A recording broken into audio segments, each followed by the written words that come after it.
ഈ ഒരു ചെറിയ പ്രോബ്ലം കൊണ്ട് ഈ ലാപ്ടോപ്പിൻ്റെ കംപ്ലീറ്റ് വർക്കും സ്റ്റക്കായി കിടക്കുകയായിരുന്നു.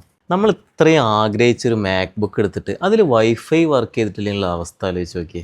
അതെ ഗൈസ്, ഇന്ന് വന്നിട്ടുള്ളൊരു മാക് ബുക്ക് ആണ്. ഇതിൽ വൈഫൈ എടുക്കാത്തതാണ് കംപ്ലൈന്റ്. അങ്ങനെ നമ്മൾ ഇതിലെ സോഫ്റ്റ്വെയർ ഇഷ്യൂ ആണെന്ന് കരുതിയിട്ട് ഇതിലെ SSD എല്ലാം ചേഞ്ച് ചെയ്തു. പക്ഷേ സെയിം കണ്ടീഷൻ. അങ്ങനെ ഇതിലെ വൈഫൈ മൊഡ്യൂളൊക്കെ റിമൂവ് ചെയ്തപ്പോൾ ഇതിൽ ഈ കപ്പാസിറ്റേഴ്സ് ഒക്കെ നല്ല ലീക്കേജ് കാണിക്കുന്നുണ്ട്. മാത്രമല്ല ഈ ഒരു കോയിലും ബ്രോക്കൺ ആയിട്ടുണ്ട് കേട്ടോ. ഈ ഒരു ഫിസിക്കൽ ഡാമേജസ് കണ്ടതുകൊണ്ട് തന്നെ വളരെ ആശ്വാസം കേട്ടോ. ഇത്ര പെട്ടെന്ന് ഇതിന്റെ കംപ്ലൈന്റ് കണ്ടെത്തിയല്ലോ. അങ്ങനെ നമ്മൾ ഈ കപ്പാസിറ്ററും ഈ ഒരു ബ്രോക്കൺ ആയ കോയിലൊക്കെ ഗമ്മടിച്ച് ക്ലിയർ ചെയ്ത് ഇട്ട് നോക്കിട്ടോ. പക്ഷേ സെയിം കണ്ടീഷൻ, വീണ്ടും വൈഫൈ എടുക്കുന്നില്ല. എന്തായാലും നമ്മൾ ഗുരുക്കന്മാരെ മനസ്സ് ധ്യാനിച്ചുകൊണ്ട് ഇതിലെ ശാസ്ത്രീയ വശങ്ങളിലേക്ക് നീങ്ങാട്ടോ. അങ്ങനെ ചെക്ക് ചെയ്യുമ്പോൾ ഇതിലെ കണക്ടറിൽ വരേണ്ട VCC വോൾട്ടേജ് മിസ്സിംഗ് ആണ്. ഈ ഒരു വോൾട്ടേജ് ഉൽപ്പാദിപ്പിക്കേണ്ട ആളാണ് ഇതേ കിടക്കണു കൊച്ചു ഗള്ളൻ. എന്തായാലും ഓൻ്റെ ഒരു ഗമ, ഇത്ര സ്ഥലങ്ങളിലേക്ക് ഒറ്റക്കാണ് സപ്ലൈ നടത്തുന്നുള്ള ഒരു അഹങ്കാരാട്ടോ. എന്തായാലും ഓൻ നമ്മളവിടെ നിർത്തണില്ല. ഈ മെല്ലെ അങ്ങോട്ട് പോര് ഞങ്ങളെ കൂടെ. അങ്ങനെ നമ്മൾ ഓനെ അവിടുന്ന് ചേഞ്ച് ചെയ്യാൻ കേട്ടോ. ഇവനെ ചേഞ്ച് ചെയ്യുമ്പോൾ വളരെയധികം ശ്രദ്ധിക്കണം. അത്രയും ഹാൻഡ് സ്കില്ല് വേണം കേട്ടോ ഇവനെ ചേഞ്ച് ചെയ്യണമെങ്കിൽ. മാത്രമല്ല ഫിക്സിങ് കഴിഞ്ഞതിന് ശേഷം ജസ്റ്റ് ഒന്ന് കുലുക്കി കൊടുക്കണം, എന്നാലും വർക്ക് ചെയ്യുള്ളൂ കേട്ടോ. പുകഞ്ഞ കൊള്ളിയൊക്കെ പുറത്ത്. അതിനുശേഷം നമ്മൾ പുതിയൊരാളിട്ടോ. ഇപ്പതാ പ്രോപ്പറായിട്ട് വൈഫൈയും കാര്യങ്ങളൊക്കെ വർക്ക് ചെയ്യുന്നുണ്ട്. അപ്പൊ നിങ്ങളടുത്ത് മര്യാദയ്ക്ക് പണിയെടുക്കാത്ത പുകഞ്ഞ കൊള്ളികളിൽ നമ്മുടെ അടുത്തേക്കാണ് വിടിയിട്ടോ. ഓൽക്ക് വേണ്ട നിയമ നടപടികൾ നമ്മൾ ചെയ്തോളാം.